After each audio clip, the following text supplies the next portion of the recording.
চিরদিন তুমি এই জান্নাতে থাকো, এখান থেকে তোমাকে বের করা হবে না।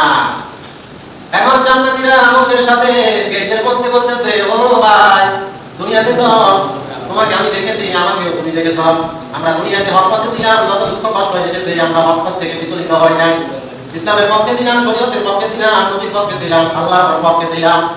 এখন আমাদেরকে এত সম্মান কেন দেওয়া হয়? এত সম্মান কেন দেওয়া হয় বলো? অপর ব্যক্তি বলবে, এত সম্মান এই কারণে দেওয়া হয়, আমরা মালিকের ইবাদত করেছি, মালিককে মেনে চলেছি। দুনিয়াতে আমরা তাকাব্বুরি করি নাই, অহংকার করি নাই, আল্লাহকে মেনে চলেছি। আল্লাহ আমাদেরকে অস্তিত্বহীন থেকে নাপাক এক পদার্থ থেকে সৃষ্টি করেছেন, যেভাবে চলার কথা বলেছেন সেভাবে চলেছি। মানুষকে শরীয়তের দিকে আসার জন্য বলেছি, ইসলামের দিকে আসার জন্য বলেছি, নবীর পক্ষে থাকার জন্য বলেছি, আল্লাহকে ভয় করার জন্য বলেছি, আল্লাহর নিয়ম নীতি আইন কানুন মেনে চলার কথা বলেছি। এজন্য আমাদেরকে মনে হয় এত সম্মান দিয়া জান্নাতের গেট পর্যন্ত মিছিল দিয়া মারহাবা দিয়া পৌঁছাই দিয়েছে ফেরেশতারা। এখন ফেরেশতারা আবার বলতেছে, আমরা এখন বিদায় নিতেছি, তোমরা জান্নাতের দিকে প্রবেশ করো। মারহাবা ইয়া মারহাবা, জান্নাতীদের মারহাবা, তোমরা জান্নাতের ভিতরে প্রবেশ করো। মালিক তুমি জান্নাতে তোমার পাশে আমাদের জন্য একটি ঘর বানিয়ে দিও, সে বিভীষিকাময় মহাদিনে তোমার প্রতিবেশী করে দিও। মালিক তুমি জান্নাতে তোমার পাশে আমায় একটি ঘর বানিয়ে দিও।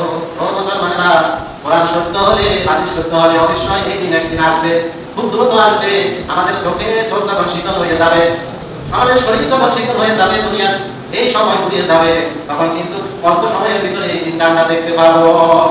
জান্নাতীরা বলবে, খালিদিনা ফিহা ওয়া ক্বালা আলহামদুলিল্লাহিল্লাযী সাদাকানা।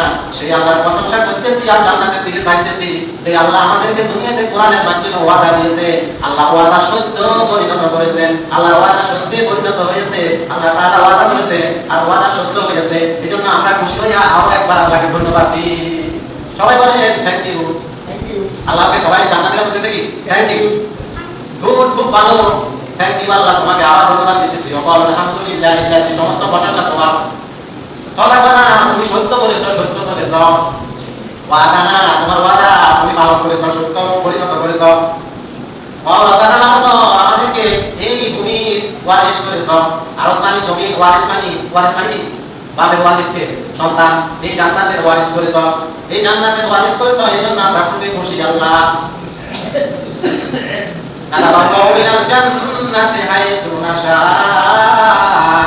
এখন আল্লাহ বলতেছে, ও জান্নাতীরা এত খুশি কেন? বলতেছে, ওই যে আপনি দুনিয়াতে বলছেন সত্যি পরিণত করছেন, এই জন্য এত খুশি। বলতেছে, তুই এত খুশি হলো না, সামনে আরো বেশি সুখের কথা আছে। মানে মা, তোমার জন্য অফুরন্ত নিয়ামত রয়েছে। তুমি এখানে জান্নাতের গেটের মধ্যে আসি এত খুশি, এখন ভিতরে যাইয়া দেখো নে মা, তোমার জন্য এত বেশি নিয়ামত রাখা হয়েছে, যেটা কোনো শেষ না। তোমার নেক আমলের জন্য তোমার জন্য এত বেশি পুরস্কার রাখা হয়েছে, যেটা দেখি তুমি অবাক হয়ে যাবে, হতভম্ব হয়ে যাবে, যে আল্লাহ এমন কি আমার জন্য, আমি কি এত ভালো কাজ করছি। বলবে,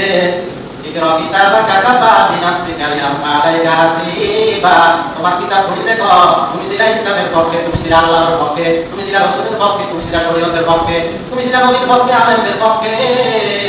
তুমি কখনো অন্তর থেকে এগুলার বিরোধিতা করো নাই, তোমার অন্তরে মুনাফিক ছিল না, তুমি ছিলা মুমিন, তোমার ঈমান ছিল, তুমি নেক আমল করছো। এজন্য আমি আল্লাহ তোমাকে এত পুরস্কার দান করছি।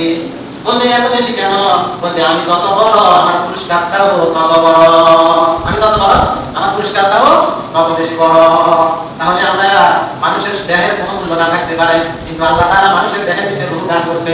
এই রূহের কারণে আল্লাহ তাআলা, রূহটা আশরাফিন থেকে এসেছে, কোরআনে এসেছে আশরাফিন থেকে। এজন্য কোরআনের মাধ্যমে এই রূহটাকে চিকিৎসা কইরা যদি কেউ মুমিন হইয়া কবরে যাইতে পারে, তাহলে আল্লাহ তাআলা তাকে চিরস্থায়ী জান্নাত দান করিবেন। চিকিৎসা দুই প্রকার, একটা হচ্ছে রূহানি চিকিৎসা, আর একটা হচ্ছে বডির চিকিৎসা, আর একটা হচ্ছে মাইন্ডের চিকিৎসা।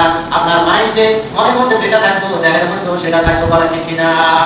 এজন্য মাইন্ডের মধ্যে যদি আপনি আল্লাহ রাখেন, মাইন্ডের মধ্যে যদি আপনি রাসূলকে রাখেন, মাইন্ডের মধ্যে যদি আপনি ইসলামের পক্ষে রাখেন, মাইন্ডের মধ্যে যদি আপনি শরীয়তের পক্ষে রাখেন, মাইন্ডের মধ্যে যদি আপনি ভালো দিকটা রাখেন, আপনার বডির মধ্যেও সেটা ফুটে উঠবে, ঠিক কিনা বলেন? আমাদের বডিকে, মাইন্ডকে আল্লাহ এবং রাসূলের পক্ষ নেওয়ার তৌফিক দান করুন, সবাই বলেন আমিন। এই জান্নাতের কথাগুলো কোরআনে হাদিসে এত বেশি বর্ণনা হয়েছে, পুরো দিন বলবো শেষ হবে। যতটুকু বলছি আমাদেরকে আমল করা পবিত্র করা আমি